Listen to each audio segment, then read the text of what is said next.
जय श्री राम दोस्तों, मैं रीना चौहान आप सभी का स्वागत करती हूँ लड्डू गोपाल जी के यूट्यूब चैनल SR के टिप्स में। कैसे हैं आप सब? आशा करती हूँ अच्छे होंगे। तो देखिए दोस्तों, आज फिर एक नई वीडियो के साथ, जिसमें आज हम लड्डू गोपाल जी की सेवा करते वक्त जो हमें उबासी, आलस या कुछ मन में गंदे विचार आते हैं या आंखों में आंसू आते हैं, किस तरह से आते हैं, क्यों आते हैं ये आंसू, इनका क्या मतलब है, तो आज इसी टॉपिक पर हम चर्चा करेंगे। तो अगर मेरी वीडियो पसंद आए तो लाइक करें, शेयर करें, सब्सक्राइब करो, बेल आइकन प्रेस कर दीजिए, जिससे कि मेरे आने वाले हर वीडियो आपके पास आ सके।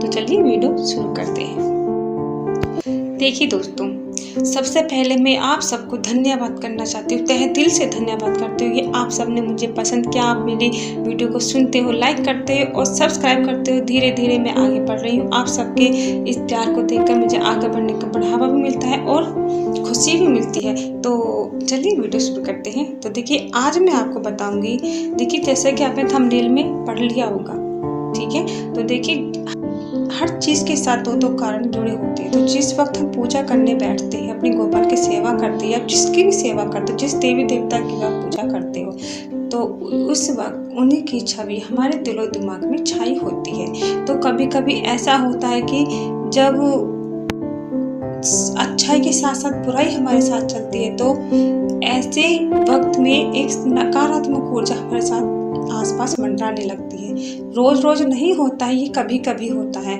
और जब रोज रोज ऐसा होने लगे तो ऐसे में हमें क्या करना चाहिए, ठीक है। तो इसी के लिए आज मैंने ये वीडियो बनाई है। तो देखिए, सबके अपने अपने विचार अलग अलग होते हैं, लेकिन मेरा जो मानना है, जो मेरे साथ होता है, तो मैं ऐसे वक्त में क्या करती हूँ और मुझे ऐसा करके बहुत ही अच्छा फील होता है, इसीलिए मैं आपको बताना चाहती हूँ। देखिए, जब आप अपने लड्डू गोपाल की सेवा करें, ठीक है, या जिसकी भी आप सेवा करते हो या पूजा करते हो, चाहे वो कोई गुरु हो, चाहे कोई देवी देवता हो, कोई भी भगवान हो, तो जब हम उनकी सेवा पूजा में बैठते हैं, उनकी भक्ति में लीन हो जाते हैं, तो हमें एक उबासी सी आने लगती है, एक पूरे शरीर में आलस सा आने लगता है, खुद पे खुद आके बंद होने लगती है, नींद सी आने लगती है और आंखों से आंसू आने लगते हैं। बस ऐसा मन करता है कि जल्दी जल्दी पूजा खत्म हो और हम बस थोड़ी देर के लिए आराम करें, नींद। ऐसा मन करता है कि बिल्कुल आंखें बंद हो रही है, नींद आ रही है। लेकिन ये सब इतनी ही देर के लिए होता है जितनी देर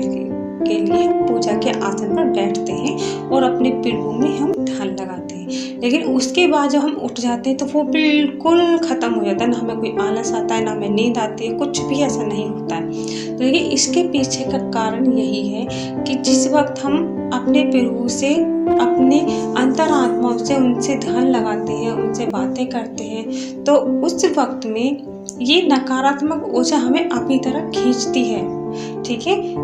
कि कोई भी बुराई ये नहीं चाहती कि यहाँ अच्छाई का वास हो, ठीक है। लेकिन जहाँ अच्छाई होती है वहाँ बुराई का वास नहीं होना चाहिए, चाहे वो बुराई कितनी भी ताकत लगा ले।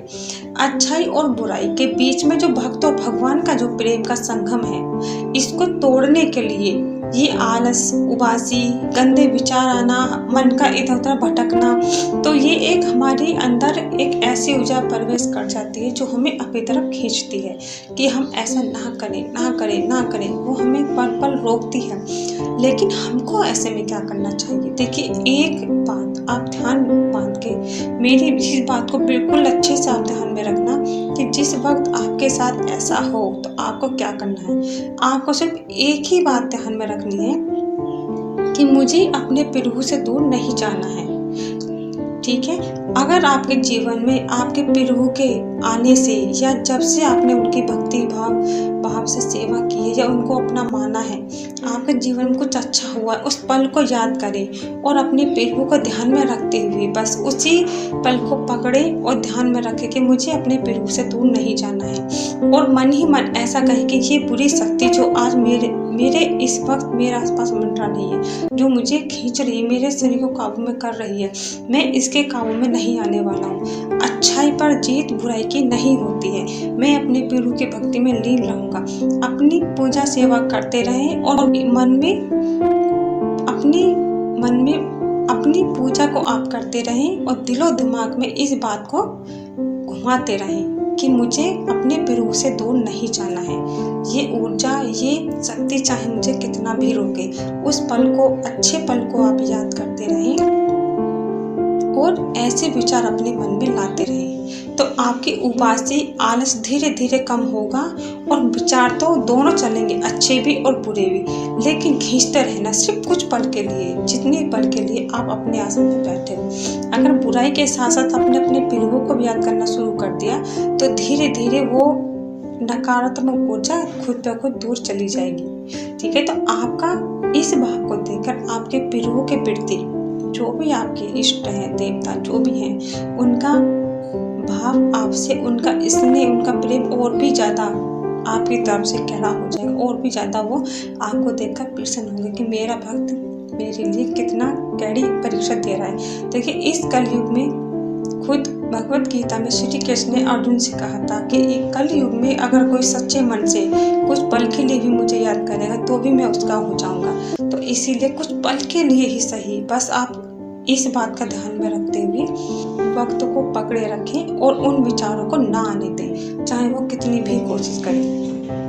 अगर फिर भी आपके मन में ये विचार आ रहे हैं, आपसे काबू में नहीं हो रहे, तो फिर आपको क्या करना है, आप अपनी आंखें आप खोलें या बंद रखें, मन ही मन कोई ऐसा भजन आप गुनगुनाएं जो आपको बहुत प्रिय हो, बहुत अच्छा लगता हो।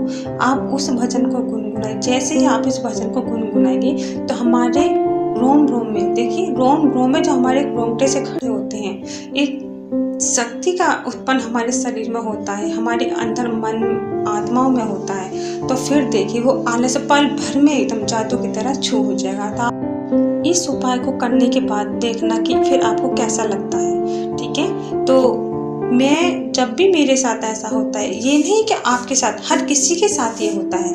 देखिए, जो भी अपने भगवान को याद करता है, फिर वो भजन में लीन होता है, या जिस वक्त हम एक आसन पर अपने बैठते हैं अपने प्रभु की सेवा करने के लिए, तो हमारे आसपास हर किसी के साथ ये होता है, एक नकारात्मक ऊर्जा भी आसपास मंडराने लगती है। तो इसी नकारात्मक ऊर्जा को नाश करने का सिर्फ यही एक मूल मंत्र है, सबसे गहरा, कि अपने विचारों में उन विचारों को साथ साथ इन विचारों को भी रखिए। अपने प्रभु के साथ जो भी अच्छा पल है वो याद करें। दिलो दिमाग में यही होना चाहिए कि मुझे अपने प्रभु से दूर नहीं जाना है, चाहे कोई मुझे कितना भी रोके।